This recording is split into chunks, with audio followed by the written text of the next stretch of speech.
So I spent 5 years building up the venture and growth practice at Kia and got to build teams for some of the best performing funds in the world, funds like Sequoia and Index and Accel and Bulletin and many, many others, and met with thousands of people across the tech ecosystem. And kind of with my anthropological hat on, I was very curious about what are the behaviors that define outliers or rock stars. And obviously we know venture is full of jargon. Everyone's always like, we want to hire a rock star. And it's like, what do you mean? What does that actually mean? And so I started to observe, okay, what are the patterns of high performance? And what, I mean, as a headhunter, your job is to identify and in some ways assess. And so at the beginning, it was like, okay, how aligned with this person? How aligned is this person with the role? So do they have the right intelligences and motivations to be exceptional at this role? Second piece was, how are they culturally? How are they with people? Do we think they'd be a good cultural fit? And the third piece was, how adaptable? Do they have almost a track record of being excellent in what they do, that they rise to challenges? Do they have a track record of adaptability in life in many ways as well? And I then became more and more curious about not just identifying these people, but also how do you create them? How do you help people to become more aligned, better with people, more adaptable? And I trained as a coach, and the kind of question was like, is it possible to train this in humans? And the answer coming out of the coaching was like, maybe. And that didn't really feel good enough. So then I kind of continued my search, and I met this extraordinary man called Gal Stiglitz, who built a school called I Discover, which is how I met Ben as well. And he built codes and frameworks for how you teach people to be more self-aware, more emotionally intelligent, and more resilient. And what I later understand is, as you become more self-aware, you become more aligned. As you become more emotionally intelligent, you become better with human beings. You're able to connect, communicate, collaborate more effectively. And as you become more resilient, you become more adaptable to the changes and challenges of life. And for me, spending time with him and the team, I was like, bingo. So I left my work. I spent 1.5 years training with him, and then set up my coaching practice about 4.5 years ago. And since, I spend most of my time coaching venture investors and founders of generally venture-backed businesses, from ideation all the way through to unicorns. And yeah, it's epic. I can't believe this is my job. I love it. I fucking love it. So that's kind of the short, long-ish story. Wow, that is a great intro. I think that's probably one of the richest intros anyone has ever given. So, speaking on the topic of high performance, given that you've looked at it from both the bottom up and the top down, what did you discover were what made Rockstars, specifically in the VC world? Like, what stood out? So there are a few things. On that theme of alignment, so did they have the right intelligences for this role? So obviously different funds have different strategies. And so typically very early stage investors will spend a huge amount of their time sourcing. And so in terms of intelligences and alignment with sourcing skills, they would have to be commercially very astute. They'd have to be financially literate to a degree, depending on the amount of data at the stage of company that they're investing in. They would need to be good with people, connecting with founders. And it's sort of like, what are the intelligences that align with that fund and that fund strategy? And then is that human being motivated enough to do it? Because with alignment, it's not just, do you have the skills and capacities? It's, do you have the will? Like, can you be fucked? Do you want to do this? Do you give enough of a shit about this to spend that much of your time and energy dedicated to it? So alignment is a huge part for outperformance, because in the short term, you can kind of motivate yourself to do anything. But in terms of day in, day out, and do you have that kind of insatiable curiosity that makes you read around the subject as well and continue exploring? So alignment was really important. In terms of people skills, that's an assessment. It's like, what's your read on this human being? How do they connect with you? How do they communicate? How do they reference? What do people say about them in their team? What do people say about them in the market? How are they experienced? And then the adaptability one I found almost the most interesting in many ways, because you can assess excellence by what people say, what they've created, but also what they've overcome. And so understanding like early elements of their life and their story, what challenges did they overcome? And you can look for different cues, like have they lived in different countries? Did they go to different schools? What did they go through, like trauma in their family at a young age? Like there are lots of different cues that would in many ways create someone to be more resilient or more used to feeling like an outsider or more used to feeling divergent and different. And that ability to sit in discomfort is huge in adaptability. So yeah, with a headhunting hat on, I was looking for people that were really well aligned with the role. They were emotionally intelligent, or they were a good cultural fit for the firm, so they would likely outperform in that organization. And then also that they were adaptable and they would rise to the challenge. And so then when you look at potential founders or VCs to coach, you're trying to build them up to this rockstar status or this like high performance level. Yeah. And so then what do you look for and know that you can develop through coaching, and what is just innate? Yeah. So it's really interesting because I think about my coaching methodology in many ways as a playground. It's this dynamic and ever moving, ever evolving, changing set of protocols and principles and practices that are meant to guide people to kind of three core things. The first piece is around, how do you become the fullest expression of yourself? How are you being authentic? How are you most free? And three pieces within that are, how do you help people understand what their purpose is? So where they're most purely positioned, where they're best aligned. How do you help people be as present as possible? So balance out and understand the wisdom that they gain through past challenging experiences, and also balance out future anxieties and fears so that they can be as present and play as big as possible in the present. And then also this sense of posture. How do you help human beings feel like equals to whoever they are with, so they don't sit there and feel like a child with a parent, like they're looking up at someone and they can't be themselves in that conversation, or equally like a parent role and they're looking down at people, and then they can become a bit like they're taking things for granted. They're not as fully there.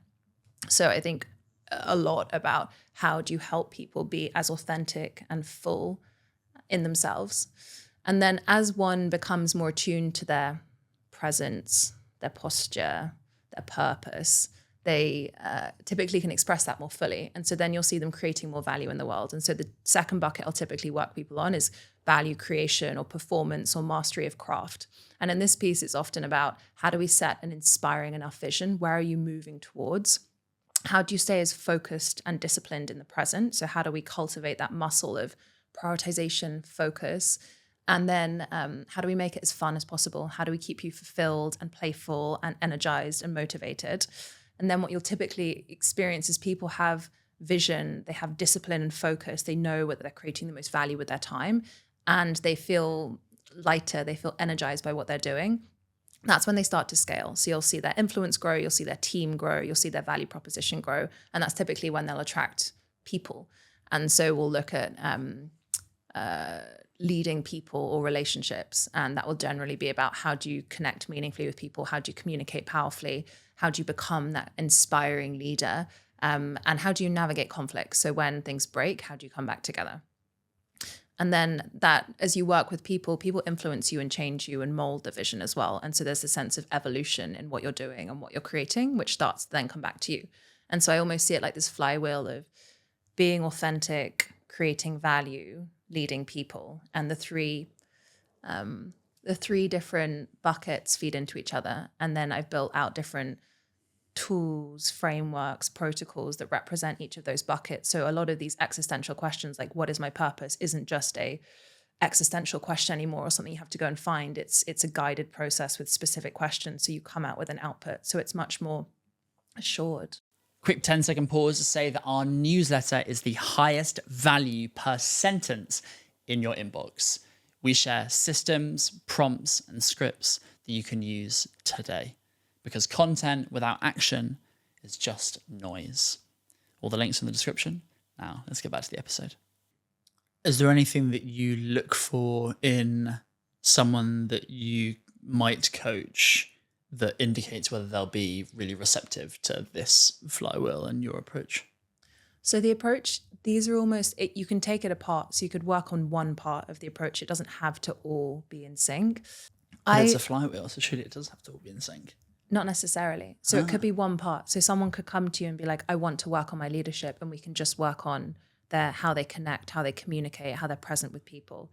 They could come to me and say, I'm going through a transition. We've just sold our company and I'm not sure what's next. And then generally I'll spend a lot of time on who are they now? What do they want? How can they create the most value in the world? Those kinds of questions. So you can pick it apart and you can do it all together. That's why in many ways it's a playground. It's like you go to a playground, you could go on all of the rides or you could just go on one. But in terms of what I look for in to know whether someone's open to the process, it's what do they want? Like my job at the beginning of the process to understand what they articulate in terms of what they want, and then to read in between the lines, what do you actually need? And the two are often very different. And so sometimes in a coaching process, you'll start by solving what someone wants, and then you'll be able to build a deep enough amount of trust to be like, I think this is what you need. I think this is where we need to go. And I think this is what actually you're solving for. And so the process and the journey kind of evolves. And you've seen enough founders now at different stages to recognize patterns in what different founders need at different stages. So could you go into your research and just personal experience as to what are the typical needs? Yeah, despite what anyone might come to you and say they want. Yeah. So it's quite interesting. I mean, it's not complete yet, but we've been doing some research on what founders self-report to be their biggest personal leadership and company challenge. And we've bracketed the research. So we've looked at founders of team size of 0 to 10, team size of 10 to 20, 20 to 50, 50 to 150. And in terms of what they report is hardest or their biggest leadership challenge, 1 to 10, is alignment and focus. So that's like the chaos phase. That's the phase where they're still trying to figure out, how do we get product market fit? What does that look like? How do we prioritize? It seems like there's so many different things to do.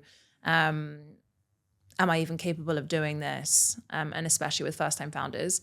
The 10 to 20, the biggest challenge is hiring, because that's often when, if they brought a couple of people who they knew through their network, they actually have to start to look more beyond their immediate group of human beings. And then the 20 to 50 range, the biggest leadership challenge is in their identity. So they'll report like being a leader, leadership skills, management skills, communication skills. And then the 50 to 150, it goes back to alignment, focus, culture building. How do I build this organization? And so you do see that transition of kind of builder to leader, like you described, but also, it's really interesting. And at every single stage, apart from the 20 to 50, their biggest personal challenge, it's over 50% in every group, is personal well-being. So this feeling of my biggest personal challenge at the moment is my own well-being and how I create a sense of feeling good in this process. And going into the wellness side, the challenge that most founders faced, did you give any more detail as to what specifically about wellness? Is it just physical health? Is it mental wellness? A combination. So I think some would describe it as work-life balance as such, but how do I be present with my children and my family? I feel like I'm constantly absent, even when I'm physically with them. How do I manage my anxiety? I'm really, really struggling to sleep. My physical health just is the bottom of my priority list, and therefore I'm not investing enough time and energy in doing that. I feel really unhappy. This is not fun. What else specifically do they say? Also, a lot of founders go through huge life crises at the same time. So managing a divorce or a bereavement or a health crisis. Like there are there's often a huge amount of, I'm not sure why, but in the stories, there's often a huge amount else that's going on and that they're carrying. A lot of people are in early years of parenting. And so managing, having children and building a company, just given the life phase that a lot of people are in, there's a huge amount going on. Have you found any commonalities with identity crises in different stages? Is there like a drop-off of founders more so at this stage than the other? Yeah, we haven't yet chopped the data in terms of first-time founders versus second-time, third-time. But in my coaching work, that makes a huge difference in terms of the identity crises or crises that people go through. I think it's much more existential the first time, like anything in life. If it's the first time you're doing it, there's always that question of, am I capable? And do I want to? Because I liked the idea of founding a company, but the reality of founding a company is so different to what I had imagined. And so it's often the beginning, it's like, am I capable of building a product? And obviously, again, it depends on whether they're a technical founder or a non-technical founder. But between the two of them, and especially if it's their first time building, am I capable of building a product? Do I enjoy the process of building this product? Then am I capable of being a leader, a manager? Do I want to? And then am I capable of taking this all the way, is often the phrase, like taking this all the way through to exit. And for how long do I have to do that? Because if I'm taking it all the way and it's up to 5 years away, I think I can manage that. But if this just goes on forever, I'm not sure I can sustain it. And so that question of, can I live in this degree of intensity and challenge, especially the first time round? With the second or third time founders that I've worked with, often there's a lot more, they've been around once before, so they get what the drill is. They're like, strap in, I get what's coming. And they're much more, in many ways, measured through the journey. And often more like, okay, I feel like I want to bring, so for example, I want to bring in, I'm really not enjoying leadership. I've never built a team of 50, 60 people before. I really want to go back to almost being an IC again. And so then actually navigating that journey and being like, okay, I need to hire in a CEO at this point in time because I feel, although I'm kind of capable of doing this, I don't want to. And someone else could take this or could be much better in this role than I am.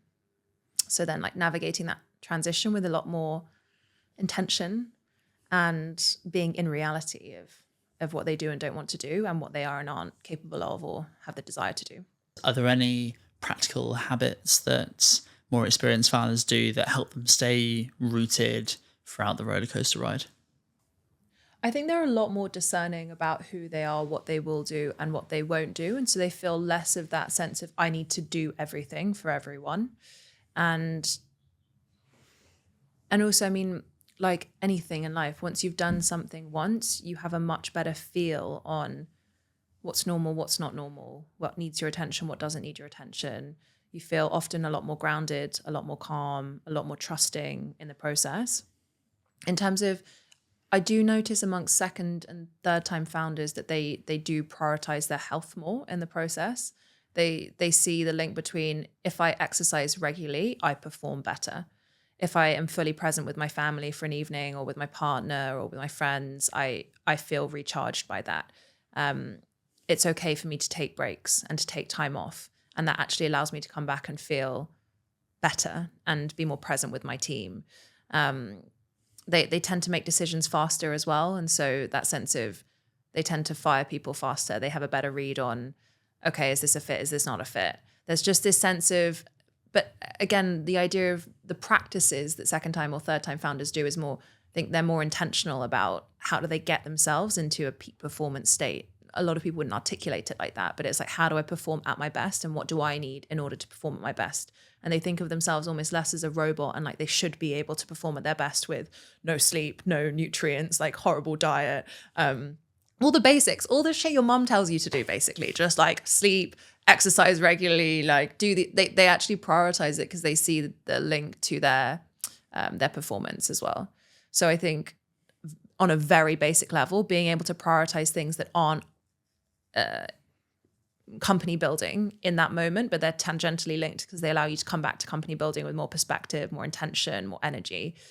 So that's one piece. But I think also you can't, I don't know, it's kind of like the first time you fall in love or the first time you have a relationship, you go on this kind of roller coaster of emotions and everything feels so big and existential. And then it becomes, I think company building is like that. Like the first time you do it, you ride all of the waves and you go up and down. It's not to say you shouldn't do that.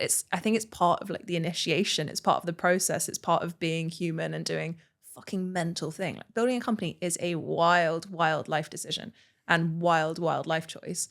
And so it kind of comes with high highs, low lows, but like you're in the adventure, you're in like 2 feet in, creating something extraordinary in the world. Like there's so many benefits to that as well, but there are also payoffs and it becomes more balanced the next time you do it. How much of your time while working do you think should or could be spent in this pure bliss, feeling free and childlike? That's my intention for every time I coach, speak, be here with you. I want to feel free. And if there are things that are constricting me from being or feeling in that way in the lead up, then I want to either use like mindset tools or like I use all of my own stuff on myself all the time. Like, I think that's the other thing about coaching is like, it's how do we kind of harness our humanness and be aware of our humanness, but equally, like we are designed, for example, anxiety is not a negative thing. It's designed to keep us safe. But the amount of anxiety that humans feel today, like we see constant threat in the world, and that could be social threat or financial threat or personal threat in situations that actually aren't life or death or actually aren't that threatening. And so we live in this state and can live in a state of anxiety if we don't balance our minds to kind of consciously come back to the present. And like from an evolutionary perspective, it makes sense for us to be fearful of danger. But in today's world, there actually isn't as much in London and in this context or in social context. It's not the danger that our mind can create it to be. What does a founder who's spiritually rich and building look like compared to one that's spiritually poor? The simplest way I can articulate an answer is that they're more internally motivated than externally motivated. And so there's this sense of real, true alignment in who they are, why they're building what they're building, why they're uniquely placed to do it, how their story kind of intertwines with what they're looking to create in the world. There's a sense of resonance it between like who they are, what they're creating, how they are with people. So that's spiritually rich. It's also like a look in someone's eyes, like people's eyes who are spiritually rich and in tune. It sounds cliched, but it is also fucking true. Like they just twinkle a little bit more than that slightly hollow look of I'm absolutely shattered. I've run out of all of my resources and I'm continuing through sheer brute force, which is also insanely commendable in a human being because there's a sense of like, gosh, how resilient, how gritty are they? And also there's a period where you're like, do you want to live a more colorful life while you're creating this thing in the world as well? It feels like there's this balance of needing to have that grit and that resilience for when all of your resources are drained, when you have the life sucked out of you at some stage of the journey.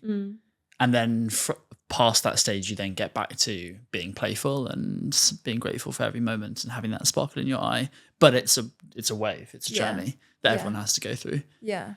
Okay. And then through this wave, you have supported founders in lots of different ways. Obviously, one-to-one coaching. You've also done lots of founder circles, done lots of retreats. So I'd love to go through each of these. Yeah, well, we touched on the coaching more so, but founder circles, I've also set up a bunch of these groups. They seem to be one of the most powerful parts of any community experience that I have been a part of. And it's now when I advise people on community building, it's probably one of the most powerful things I suggest people do. And I feel like you're a bit of a master on these. So can you give us a bit of an insight as to what makes a great founder circle? Like, what is the difference between one that thrives and one that dies? Yeah, of course. So lots of trial and error in this domain. I feel like now have a recipe in many ways, which works. But still there are elements out of my control, which don't too. So in terms of one that thrives, there's a sense of alignment in terms of what are the intentions for this circle. So the circles that I run, there are 3 intentions. It's a deep sense of connection with relevant peers. So peers who are at a similar stage of company building, aka team size, journey of product market fit, et cetera, that they're willing to be generous in their tactics. So to be really, really specific with the details and the tactics that they use in specific contexts. And then also this intention of let's grow and evolve as leaders. So we're open to that sense of evolution.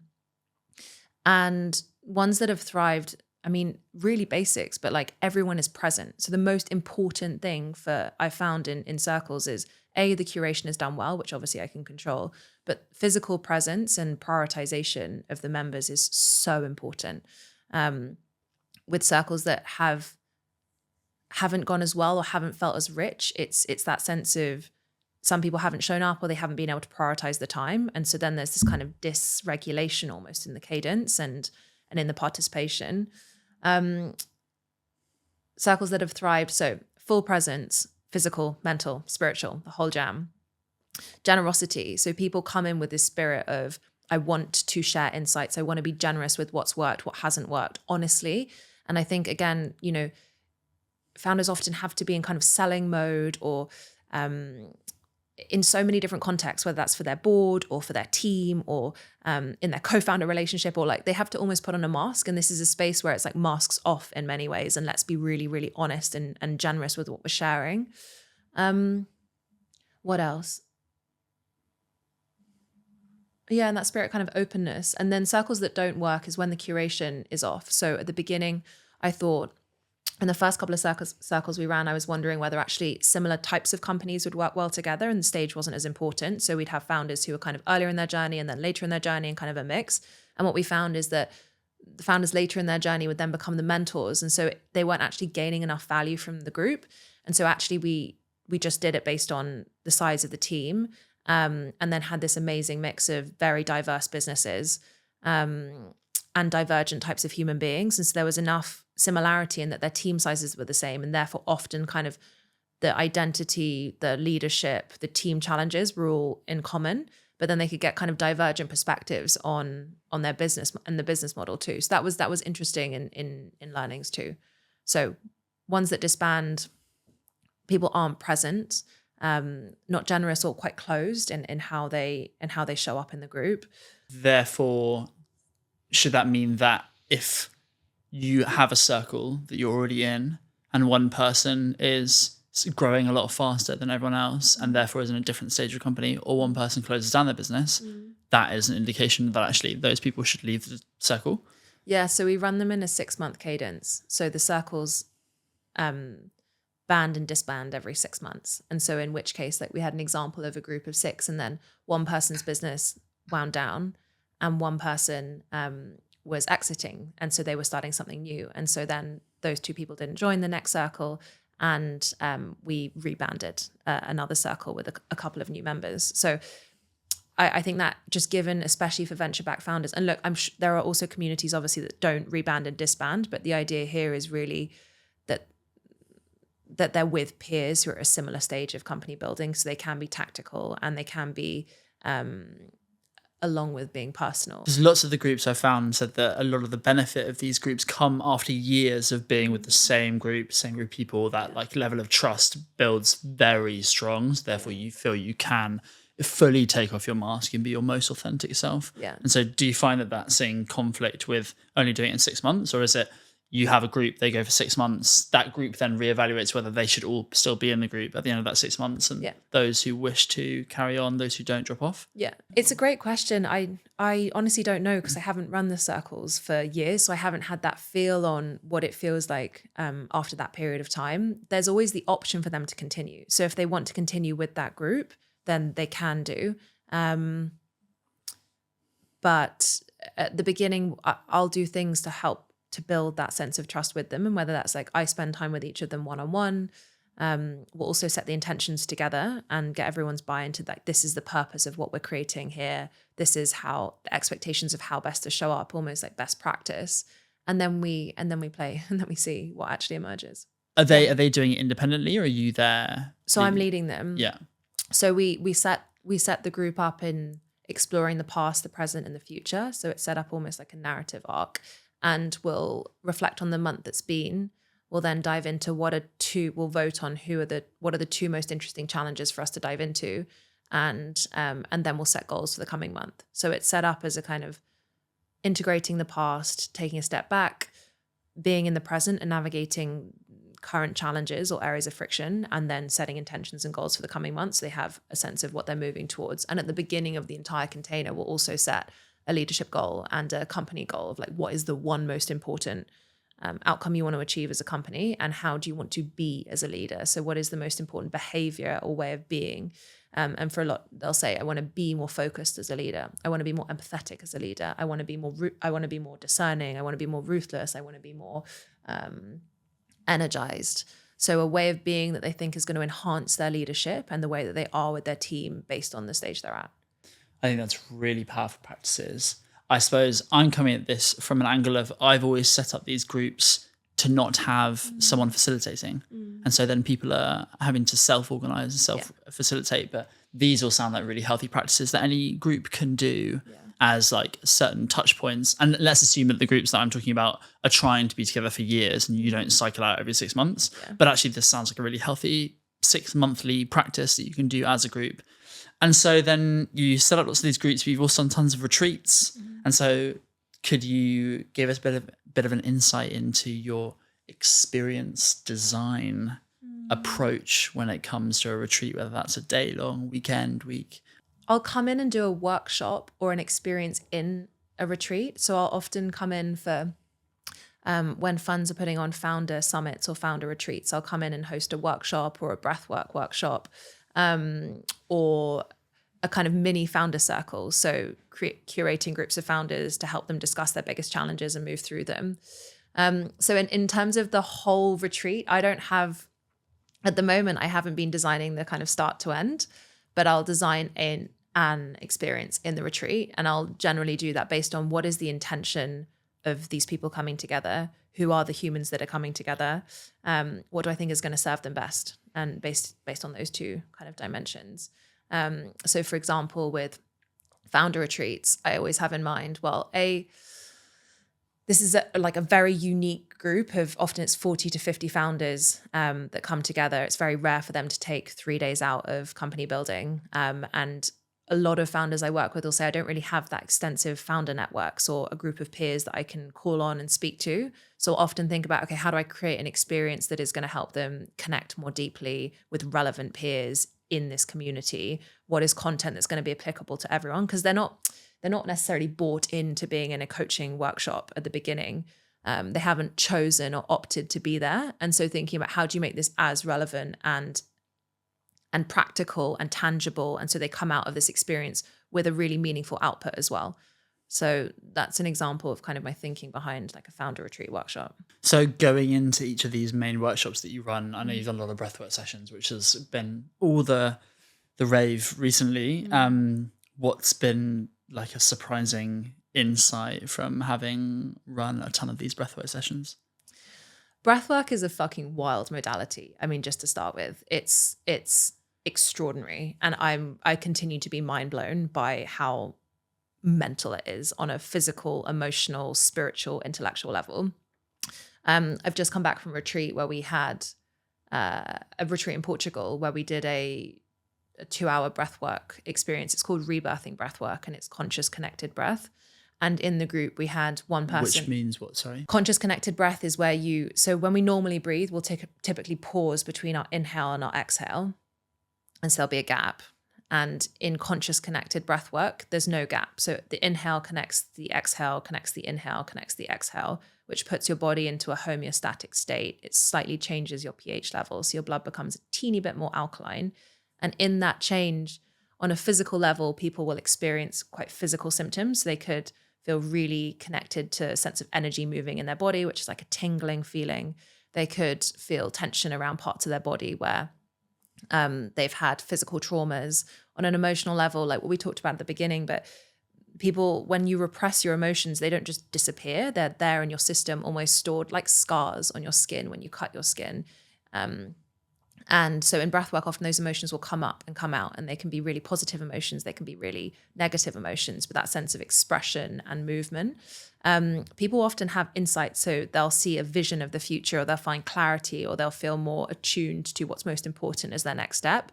And then on a spiritual level, which is where it gets really wacky, it basically triggers similar responses to what people experience when they take love drugs or psilocybin and these kinds of proper trips. And so people will experience things like astroplaning, which is where you physically feel like you leave your body and you're watching your body from a different vantage point.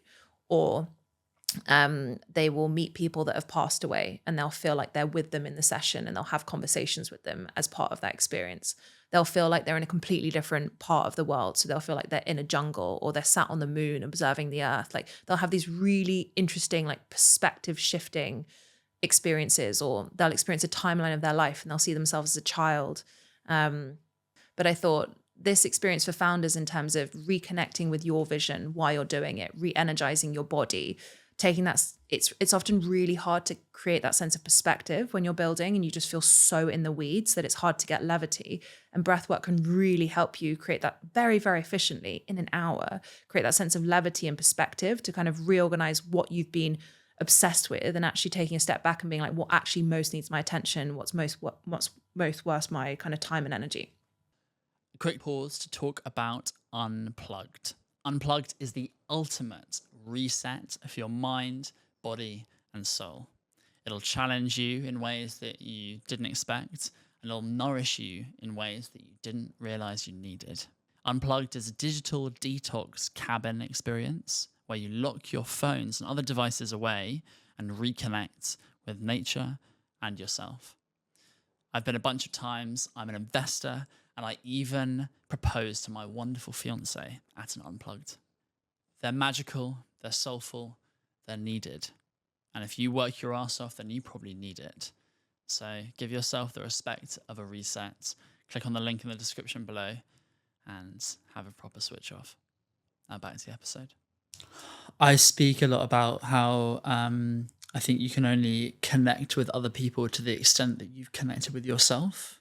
So like your self-connection is almost a ceiling. Yeah. And that's how I frame all of these activities: breathwork, exercise, sleep, hydration, diet, like anything that is to do with us and us connecting with ourselves and becoming more aware, becoming healthier, becoming more high performing, or like reaching our most whole selves and highest potential.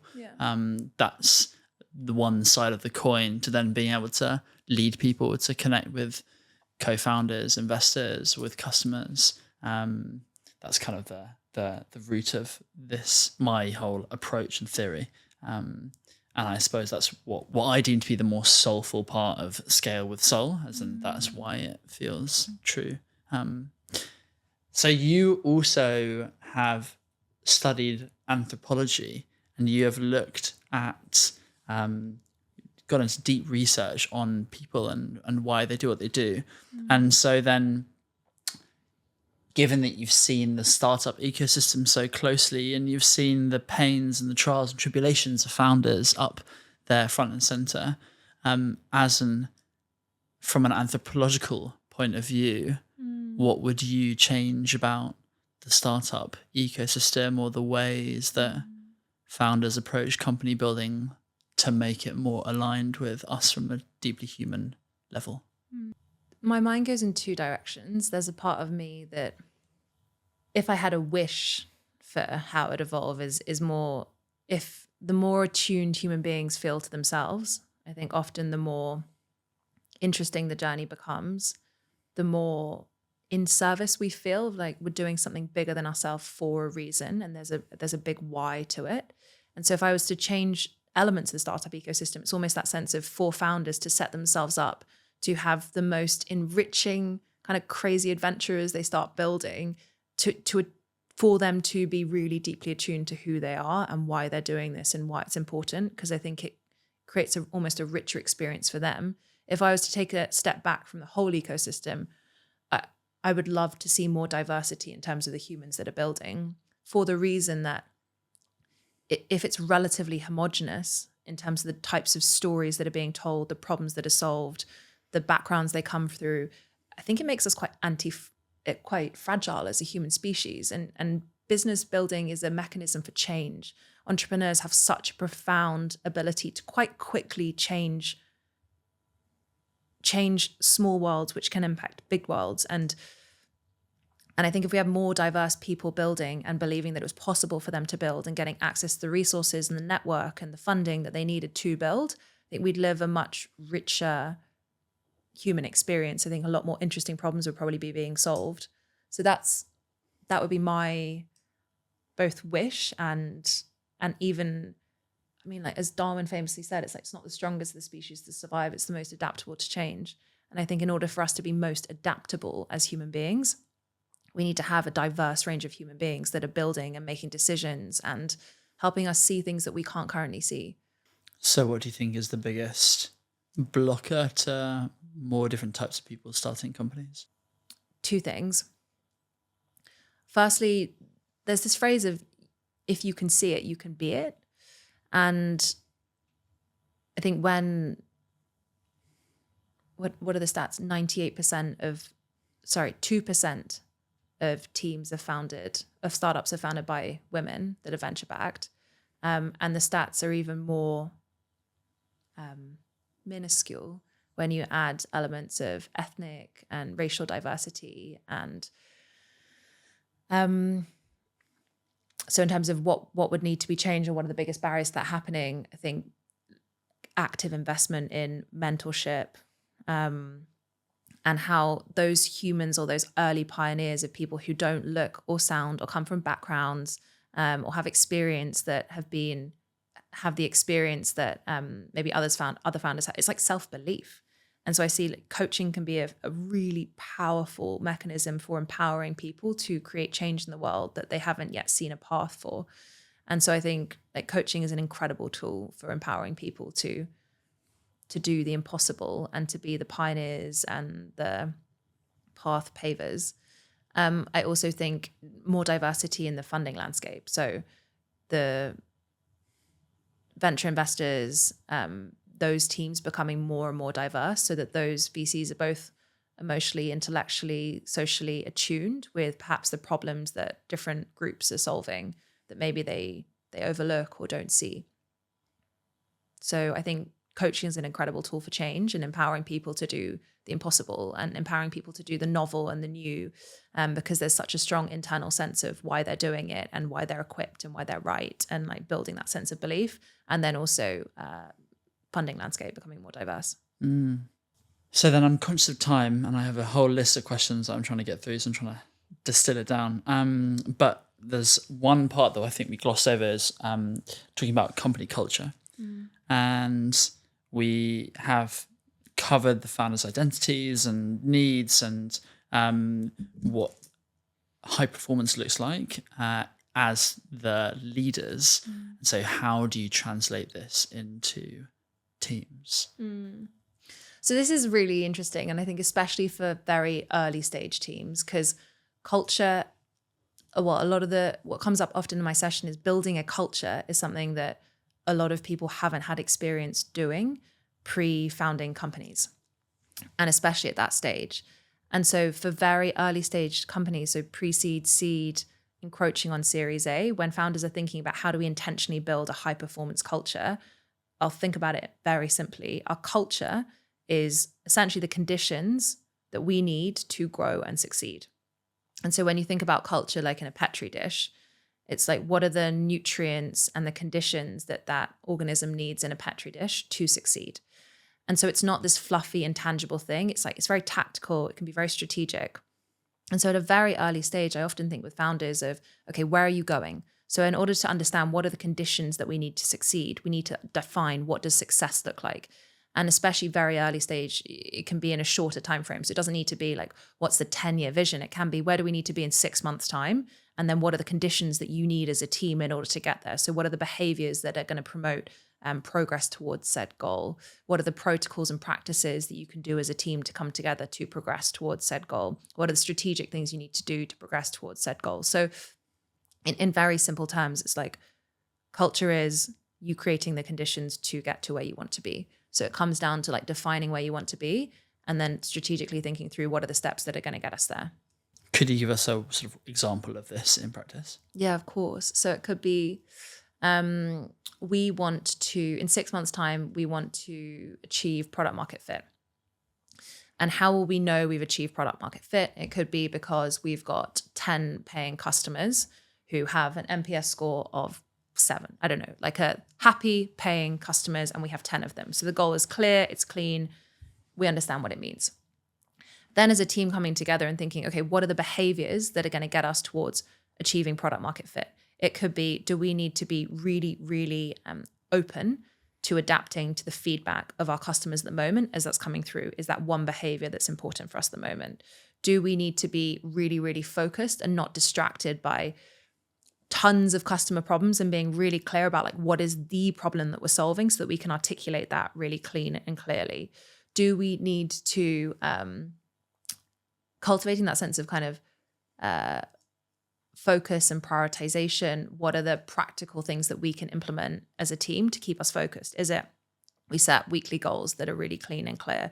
Is it that at the end of the week, we reflect on what worked and what didn't and what we're going to focus on for the next week? So it's that idea of what are the behaviors that are going to get us to where we want to be? And then what are the practices and protocols that we can use or rely on to help get us there? Yeah, that's really structured.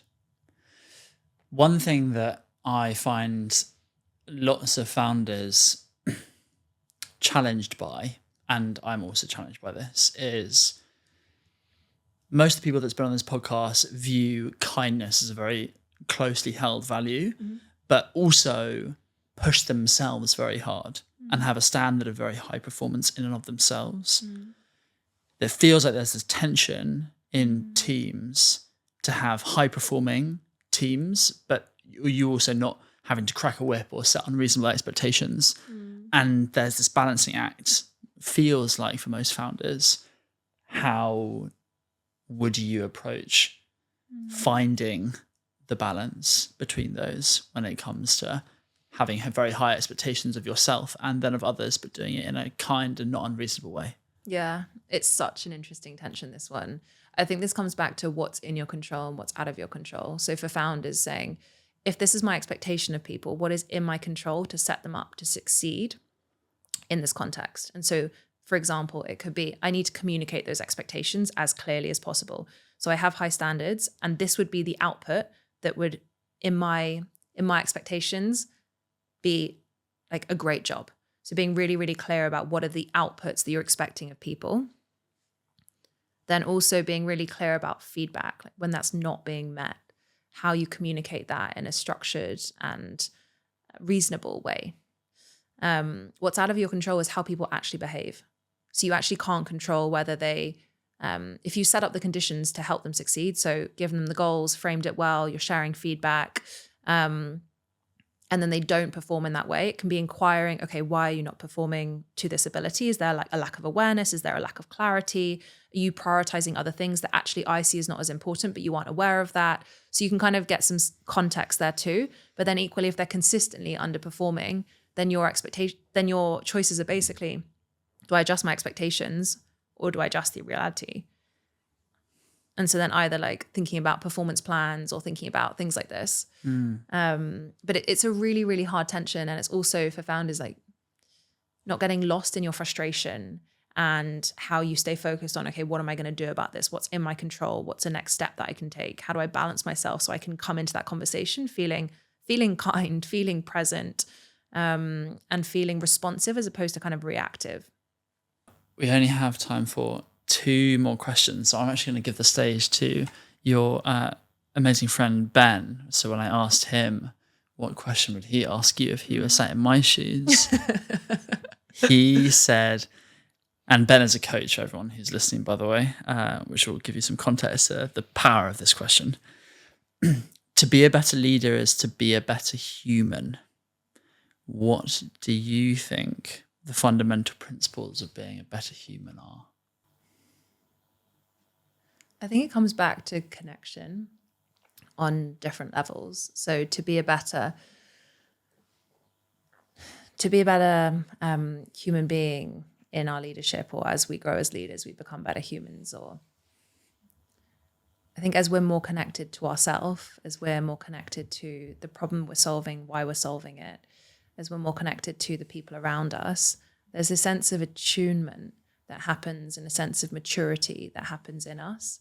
And the more disconnected we are from ourselves, the more disconnected we are from the problems that we're solving or the value that we're creating, the more disconnected that we are from people. I think we can often be in that state of fear, and love is connection. And so the more loving or the more in tune with a sense of love that we feel, love for ourselves, love for problem, love for people, we act in more generous ways.